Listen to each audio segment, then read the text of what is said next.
ओम उमा महेश्वराय नमः। आप सभी का हमारे YouTube चैनल पर हार्दिक स्वागत है। आज सुने सोमवार व्रत कथा। सोमवार का दिन शंकर भगवान को समर्पित होता है। आज के दिन भक्त भोलेनाथ को प्रसन्न करने के लिए विशेष पूजा अर्चना करते हैं। कुछ लोग आज के दिन व्रत भी रखते हैं ताकि शिव की विशेष कृपा प्राप्त की जा सके। बाबा भोलेनाथ के आशीर्वाद के लिए आप भी सोमवार का व्रत कर रहे हैं तो शिव व्रत कथा को पढ़कर या सुनकर इस उपवास को पूरा करें। नारद पुराण के अनुसार सोमवार व्रत में व्यक्ति को प्रातः स्नान करके शिव जी को जल और बेलपत्र चढ़ाना चाहिए तथा शिव गौरी की पूजा करनी चाहिए। शिव पूजन के बाद सोमवार व्रत कथा अवश्य सुननी चाहिए। इसके बाद केवल एक समय ही भोजन करना चाहिए।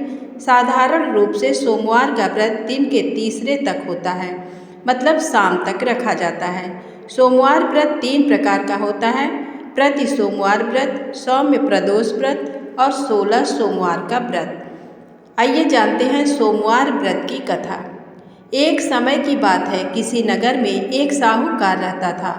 उसके घर में धन की कोई कमी नहीं थी, लेकिन उसकी कोई संतान नहीं थी। इस कारण वह बहुत दुखी था। पुत्र प्राप्ति के लिए वह प्रत्येक सोमवार व्रत रखता था और पूरी श्रद्धा के साथ शिव मंदिर जाकर भगवान शिव और माँ पार्वती जी की पूजा करता था। उसकी भक्ति देखकर एक दिन माँ पार्वती प्रसन्न हो गई और भगवान शिव से उस साहूकार की मनोकामना पूर्ण करने का आग्रह किया।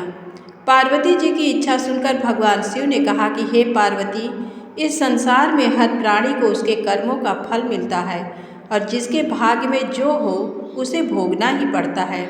लेकिन माँ पार्वती जी ने साहूकार की भक्ति का मान रखने के लिए उसकी मनोकामना पूर्ण करने की इच्छा जताई।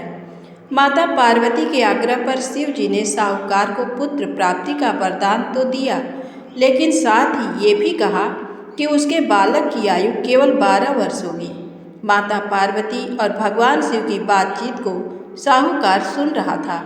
उसे ना तो इस बात की खुशी थी और ना ही दुख। वह पहले की भांति शिव जी की पूजा करता रहा। कुछ समय के बाद साहूकार के घर एक पुत्र का जन्म हुआ। जब वो बालक 11 वर्ष का हुआ तो उसे पढ़ने के लिए काशी भेज दिया गया। साहूकार ने पुत्र के मामा को बुलाकर उसे बहुत सारा धन दिया और कहा कि तुम इस बालक को काशी विद्या प्राप्ति के लिए ले जाओ और मार्ग में यज्ञ कराना। जहाँ भी यज्ञ कराओ वहाँ ब्राह्मणों को भोजन कराते और दक्षिणा देते हुए जाना। दोनों मामा भांजे इसी तरह यज्ञ कराते और ब्राह्मणों को दान दक्षिणा देते काशी की ओर चल पड़े। रात में एक नगर पड़ा जहाँ नगर के राजा की कन्या का विवाह था, लेकिन जिस राजकुमार से उसका विवाह होने वाला था वह एक आंख से काना था। राजकुमार के पिता ने अपने पुत्र के काना होने की बात को छुपाने के लिए एक चाल सोची। साहूकार के पुत्र को देखकर उसके मन में एक विचार आया। उसने सोचा, क्यों न इस लड़के को दूल्हा बनाकर राजकुमारी से विवाह करा दूं। विवाह के बाद इसको धन देकर विदा कर दूंगा और राजकुमारी को अपने नगर ले जाऊंगा। लड़के को दूल्हे के वस्त्र पहनाकर राजकुमारी से विवाह कर दिया गया, लेकिन साहूकार का पुत्र ईमानदार था। उसे ये बात न्याय संगत नहीं लगी। उसने अवसर पाकर राजकुमारी की चुन्नी के पल्ले पर लिखा कि तुम्हारा विवाह तो मेरे साथ हुआ है, लेकिन जिस राजकुमार के संग तुम्हें भेजा जाएगा वह एक आंख से काना है। मैं तो काशी पढ़ने जा रहा हूँ। जब राजकुमारी ने चुन्नी पर लिखी बातें पढ़ी तो उसने अपने माता पिता को ये बात बताई। राजा ने अपनी पुत्री को विदा नहीं किया, जिससे बारात वापस चली गई। दूसरी ओर साहूकार का लड़का और उसका मामा काशी पहुँचे और वहाँ जाकर उन्होंने यज्ञ किया। जिस दिन लड़के की आयु 12 साल की हुई उसी दिन यज्ञ रखा गया। लड़के ने अपने मामा से कहा कि मेरी तबीयत कुछ ठीक नहीं है। मामा ने कहा कि तुम अंदर जाकर सो जाओ। शिव जी के वरदानुसार कुछ ही देर में उस बालक के प्राण निकल गए। मृत भांजे को देख उसके मामा ने विलाप शुरू किया। संयोगवश उसी समय शिव जी और माता पार्वती उधर से जा रहे थे। माता पार्वती ने भगवान से कहा, स्वामी, मुझे इसके रोने के स्वर सहन नहीं हो रहे। आप इस व्यक्ति के कष्ट को अवश्य दूर करें।